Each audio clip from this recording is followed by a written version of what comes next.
के इसको घर रेड लेकर क्यों नहीं हो रहा है? टिकट की बात छोड़ दीजिए। सुनील पांडे के घर रेड क्यों नहीं हो रहा है? प्रतिबंधित हथियार लेके क्यों घूम रहा है वो? हुँ, है ना? सम्राट चौधरी सरकार में ना है, उप मुख्यमंत्री है ना, विपक्ष में तो नहीं है ना। कहते हैं कि कोई बिहार में अपराध करेगा तो हम उसका गया में पिंडदान कर देंगे। हुँ, ये जी, सम्राट चौधरी का ही डायलॉग है, जी। मेरा डायलॉग नहीं है। अगर सम्राट चौधरी को मैं याद दिला दूँ कि उनके जो पूज्य पिता है ना शकुनी चौधरी, जी, वो लालू सरकार में बहुत दिनों तक मंत्री रहे थे।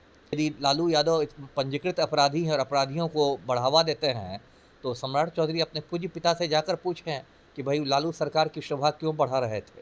हुँ, तो इन लोगों को कुछ बोलने का हक नहीं है और जैसा कि मैंने अभी तस्वीर हुँ। दिखाई आप लोग को, सुनील पांडे पर भी सम्राट चौधरी कुछ अपने अनमोल वचन बोले, तो हम लोग को मतलब ज्ञानवर्धन होगा हम लोग का। जी। ये भाजपा के वरिष्ठ नेता हैं सुनील पांडे। हुँ, है ना?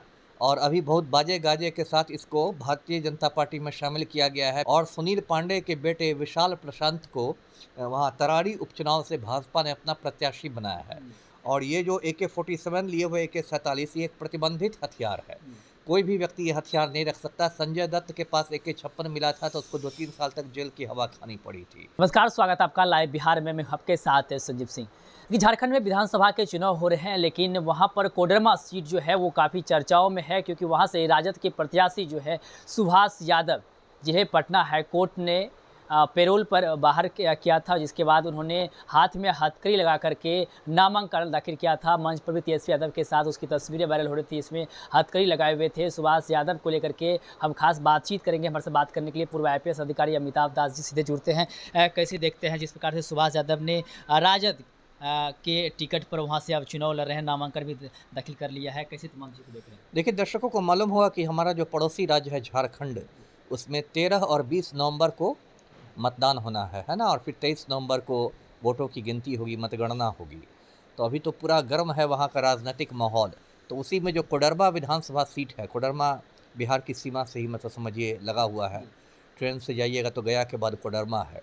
वहाँ से राजद ने सुभाष यादव को खड़ा किया है। अब कुछ लोगों में कन्फ्यूज़न है, कुछ लोग इसको ये सुभाष यादव एक लालू यादव के साले का भी नाम था। हुँ, तो उसको कन्फ्यूज़न है। मैंने देखा कि विकिपीडिया पर भी गलत तस्वीर लगी हुई है सुभाष यादव की। तो मैं स्पष्ट कर देता हूँ कि ये जो कोडरमा से चुनाव लड़ा है सुभाष यादव, ये लालू यादव का साला नहीं है, राजद में है, लेकिन ये दूसरा सुभाष यादव है और ये कथित रूप से बालू माफिया है। हुँ, अभी तो कथित ही कह रहा हूँ क्योंकि इस पर अभी सजा याफ्ता नहीं हुआ है, कथित रूप से बालू माफिया और बेऊर जेल में बंद है। हुँ, तो कहा जाता है कि मतलब बालू माफिया है तो इसके पास बहुत अकूत दौलत है, कहा जाता है कि राजद को अच्छा खासा चंदा देता है, पता नहीं क्या बात है। तो इसको बीच में वहाँ से राजद से टिकट मिला, फिर बीच में ऐसी बात चलने लगी कि इसको मतलब परमिशन नहीं मिलेगा, कोर्ट इसको नहीं देगा, हुँ, पैरोल नहीं देगा इसको, जाकर नामांकन नहीं कर पाएगा। तो बीच में थोड़ा मतलब असमंजस की स्थिति थी। उस समय क्या हुआ कि इसकी पत्नी है ललिता देवी। हुँ, ललिता देवी ने भी नामांकन पत्र ले लिया था, खरीद लिया था और ऐसा था कि एक प्लान बी तैयार था कि यदि जी, किसी वजह से सुभाष यादव नहीं कर सके नामांकन तो उसकी पत्नी को लड़ा दिया जाएगा। लेकिन बाद में पटना हाई कोर्ट ने सुभाष यादव को अनुमति दे दी हुँ, और अनुमति दी उसका आधार यही है, दर्शकों को पता ही होगा कि अभी सुभाष यादव विचाराधीन कैदी है, मतलब अभी सजा याफ्ता नहीं हुआ है, इस अब दोष सिद्ध नहीं हुआ है। हुँ, यदि किसी व्यक्ति का कन्विक्शन हो जाता है, वो सजा याफ्ता हो जाता है, 2 साल से ज़्यादा की इसको सजा मिल जाती है, तब उसके चुनाव लड़ने पर प्रतिबंध लग हुँ, जाता है। लेकिन अभी सुभाष यादव विचाराधीन है, भविष्य में वो निर्दोष भी साबित हो सकता है, इसलिए विचाराधीन कैदी लोग चुनाव लड़ सकते हैं। आप बिहार के संदर्भ में देखें, अनंत सिंह भी एक बार मोकामा का विधायक बना था जेल से ही चुनाव लड़ के, तो विचाराधीन कैदी के रूप में वो लड़ रहा है। जी। एनडीए के अब लोग हैं वो हमला कर रहे हैं, खासकर राजद पे कह रहे हैं कि किस तरह के लोगों को जो है ये लोग टिकट दे रहे हैं, हाथ में हथकड़ी लगा करके जो जा रहे हैं, मंच पर जा रहे हैं, नामांकन लेने खैर के इस लिए। पर तो मुझे एक देहाती कहावत याद आती है कि चलनी दूसरे सूप को, है हुँ, ना? चलनी सूप को क्या दूसरे, चलनी में 72 छेद। जी, एनडीए वाले अपना न झाँक कर देखें, ये मैं दिखाता हूँ, ये भाजपा के वरिष्ठ नेता हैं सुनील पांडे, हुँ, है ना? और अभी बहुत बाजे-गाजे के साथ इसको भारतीय जनता पार्टी में शामिल किया गया है। बिहार सरकार के मंत्री जो हैं, प्रदेशाध्यक्ष हैं, दिलीप जायसवाल उन्होंने। और सुनील पांडे के बेटे विशाल प्रशांत को वहाँ तरारी उपचुनाव से भाजपा ने अपना प्रत्याशी बनाया है। हुँ, और ये जो AK-47 लिए हुए AK-47 ये एक प्रतिबंधित हथियार है। हुँ, कोई भी व्यक्ति ये हथियार नहीं रख सकता। संजय दत्त के पास AK-56 मिला था तो उसको 2-3 साल तक जेल की हवा खानी पड़ी थी। तो बिहार में भाजपाइयों की सरकार है, तो कायदे एनडीए वाले यदि इतना ज़्यादा उच्च नैतिकता वाले लोग हैं, तो सुनील पांडे के घर पर पुलिस का रेड होना चाहिए, AK-47 बरामद होना चाहिए। लेकिन भाजपा तो यहाँ एक वॉशिंग मशीन बन गई है।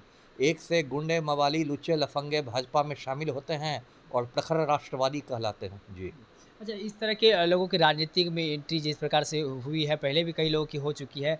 क्या लग रहा है कि जनता का रुझान इस तरफ आ सकता है? कि आपको क्या उम्मीद लग रहा है वहाँ से निकल सकते हैं, बाजी मार सकते हैं ये? अब इनके खिलाफ वहाँ से भाजपा ने नीरा यादव को खड़ा किया है। जी। वो वहाँ की पूर्व मंत्री रह चुके हैं, पूर्व शिक्षा मंत्री रही हैं और तो दोनों तो एक ही जाति के हैं, कोडरमा से नीरा यादव और ये सुभाष यादव। हुँ।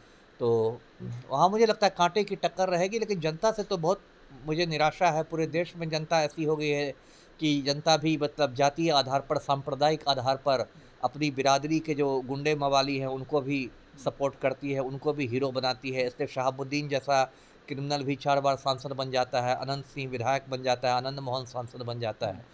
तो देश की जनता में तो कहीं न कहीं कमी है ही। जी। लेकिन सम्राट चौधरी बिहार बीजेपी के पूर्व प्रदेश अध्यक्ष रखे हैं, डिप्टी सीएम हैं, वो लालू यादव पर हमला करते हैं इसको लेकर के कि लालू यादव पंजीकृत अपराधी हैं और अपराध जो है उसका गहना है। वो लगातार लालू यादव सम्राट चौधरी को मैं याद दिला दूँ कि उनके जो पूज्य पिता है ना शकुनी चौधरी, वो लालू सरकार में बहुत दिनों तक मंत्री रहे थे।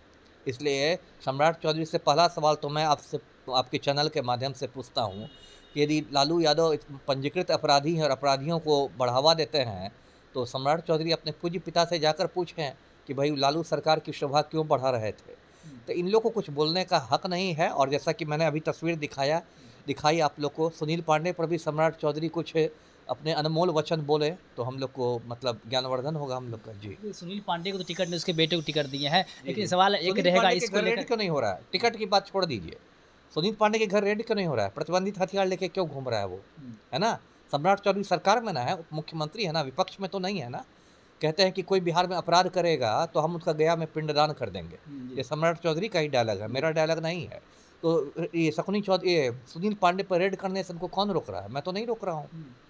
जी। अच्छा, क्या लग रहा है तरारी सीट की आप जहाँ तक बात की है, सुनील पांडे के बेटे जो है इस बार मैदान में हैं, उधर महागठबंधन से राजू यादव हैं। सुनील पांडे पिछली बार निर्दलीय चुनाव से चुनाव लड़े थे, दूसरे स्थान पर आए जी। थे, भाजपा के वहाँ पर जमानत तक जब्त हो गई थी, जी। लेकिन इस बार बीजेपी से उसके बेटे खड़े हैं, राजू यादव सामने हैं, प्रशांत किशोर की पार्टी से भी उम्मीदवार है। ऐसे में मुकाबला वहाँ पे क्या लग रहा है, कौन बाजी मार सकते हैं? देखिए, जैसा आपने कहा वहाँ त्रिकोणात्मक संघर्ष हो रहा है। भाकपा माले के राजू यादव हैं, भाजपा के विशाल प्रशांत और जन स्वराज पार्टी की श्रीमती किरण सिंह। तो ऐसे देखिए तो त्रिकोणीय मुकाबला है, लेकिन मुझे जो जानकारियाँ मिल रही है, ज़मीन से जो जानकारी मिल रही है, उसमें अभी आज की तारीख में राजू यादव का पलड़ा भारी दिख रहा है। और वो माले की सीट रही है, इसके पहले भी सुदामा प्रसाद वहाँ से विधायक थे, जो इस बार सांसद चुन लिए गए आरा के। और वहाँ काफ़ी माले के कैडर वोट बहुत ज़्यादा लेकिन है। सुनील पांडे भी वहाँ से कई बार रह चुके नहीं, हैं। मैं ये नहीं कह रहा कि लेकिन मतलब आज की तारीख में वो पलड़ा भारी लग रहा है। ऐसे तो फिर नतीजे 23 नवंबर को ही आपको मालूम होंगे। जी। जी, बहुत-बहुत धन्यवाद बातचीत करने के लिए। तो हमारे साथ बातचीत करते हैं पूर्व आईपीएस अधिकारी अमिताभ ताजी ने साफ-साफ कहा है कि वहाँ पलड़ा जो है वो भाकपा माले का भारी पड़ रहा है, यानी कि राजू यादव जो है वहाँ से निकल सकते हैं, लेकिन वो जो नतीजे हैं वो ये 23 दिसंबर को जब सामने आएँगे ये नतीजे हैं जब 23 नवंबर को सामने आएँगे तब पता चलेगा कि वहाँ से कौन जीत रहे हैं। और साथ ही साथ हमने कई मुद्दे पर बातचीत की, सुभाष यादव को लेकर, कोडरमा सीट को लेकर के जिन दिनों खूब चर्चाएं हो रही है उसको लेकर के हमने बातचीत किया, और वर्तमान में बिहार की राजनीति को लेकर के भी हमने बातचीत की। तमाम मुद्दे पर क्या कुछ कह रहे थे आप भी सुन रहे थे, आप अपनी राय प्रतिक्रिया हमें कमेंट बॉक्स के माध्यम से दे सकते हैं। आप देख रहे थे लाइव बिहार, बहुत बहुत धन्यवाद।